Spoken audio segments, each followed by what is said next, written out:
अच्छा। लेकिन हम बचपन से बनारस में ही रहे हैं, गुरुदेव भगवान के संरक्षण में, हम्म। और वर्तमान में भी बनारस में ही रहते हैं बीएचयू के पर। अच्छा अच्छा।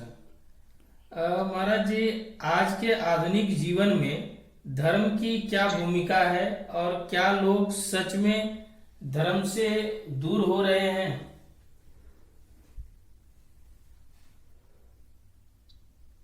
आधुनिक जीवन हो चाहे प्राचीन काल हो, धर्म तो हमारे देश को धर्म प्राण कहा गया है, और धर्म के लिए ही लोगों ने अपने जीवन को बलिदान कर दिया है।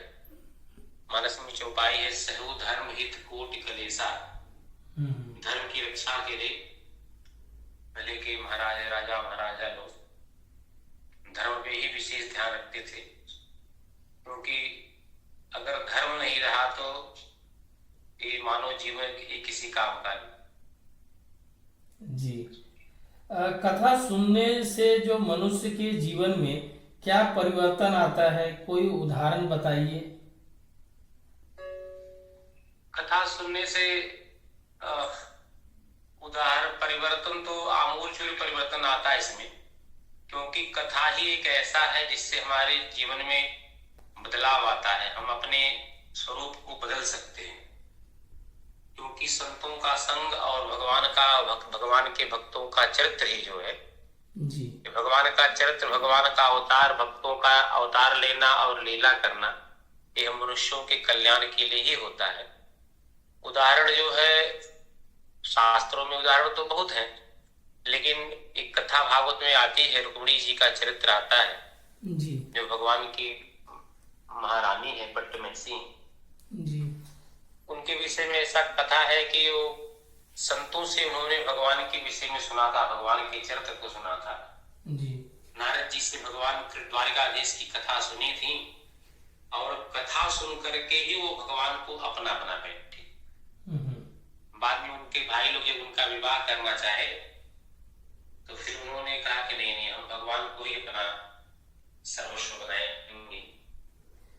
तो कथा भगवान से मिलाने का सबसे अच्छा साधन है। भगवान के विषय में बताने के लिए, भगवान को समझने के लिए जो सबसे सरल और सहज साधन है, भक्ति, ज्ञान, बुद्धि, विवेक का वर्धन करने के लिए, वो कथा से बढ़कर के और दूसरा कोई साधन नहीं हो सकता। जी।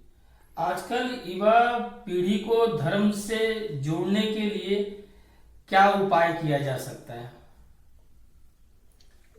जो हमारे धर्म से सनातन जोड़ने धर्म। की देखिए, हाँ, सनातन धर्म की बात तो देखिए, या तो पुराणों में, वेद पुराणों में है, या तो उनको मानने वाले जो विद्वान हैं, संत महात्मा हैं, उनमें वो सब बातें। तो अब उनका संग किया जाए, उनके संग में रहा जाए, या वेद पुराण संतों और उन संतों के चरित्र को श्रवण किया जाए या पठन किया जाए, तो इसी से धर्म के विषय में हम जान सकते हैं। जी। केवल पूजा पाठ करने से ही मोक्ष प्राप्ति होता है, या अच्छे कर्म से भी इसका जो है मोक्ष की प्राप्ति होगा? मोक्ष की प्राप्ति पूजा पाठ से कोई विशेष मतलब नहीं है। कर्म ही हमारा अगर विशिष्ट है, कर्म अच्छा है, जी। पूजा पाठ करके भी अगर कर्म अच्छा नहीं है तो मोक्ष बहुत सबसे अंतिम सीढ़ी है। जैसे भगवान भागवत में कहते हैं, दीय मानव न गृह्णन्ति बिना मत सेवनम जना। जो 4 प्रकार की 5 प्रकार की मुक्ति भगवान की है, वो भगवान कहते हैं सेवा करने वाले को ही मिलती है। तो सेवा केवल पूजा करना ही सेवा नहीं है। दीनहीनों की सेवा, माता पिता की सेवा, गौ ब्राह्मण संत, प्रकृति की सेवा, ये सबसे बड़ी सेवा है। अगर इसको हम नहीं कर पा रहे हैं तो हम इसका मतलब वास्तव में पूजा नहीं कर पा रहे, क्योंकि संसार में भगवान का स्वरूप है, और इस संसार की व्यवस्था से भगवान की व्यवस्था, जो प्रकृति सृष्टि की व्यवस्था है, उसको व्यवस्थित बनाए रखना, ये भी सबसे बड़ी सेवा है।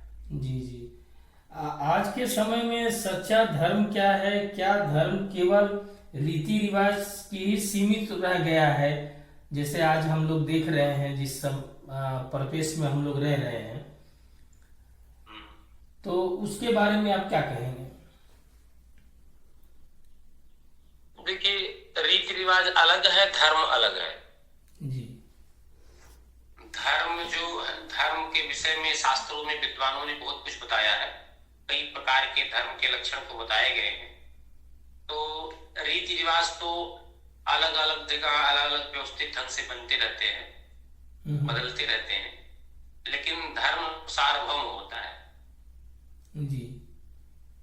तो धर्म का पालन करना चाहिए, धर्म में रह करके ही जीवन यापन करना चाहिए, क्योंकि वेद पढ़ितो धर्म अधर्मस्तद विपर्यय। जो वेद के द्वारा बनाए गए नियम व्यवस्था है जी, वही धर्म है, और जो वेद के विपरीत यात्रा करे, कर्म करे, वह अधर्म। जी जी।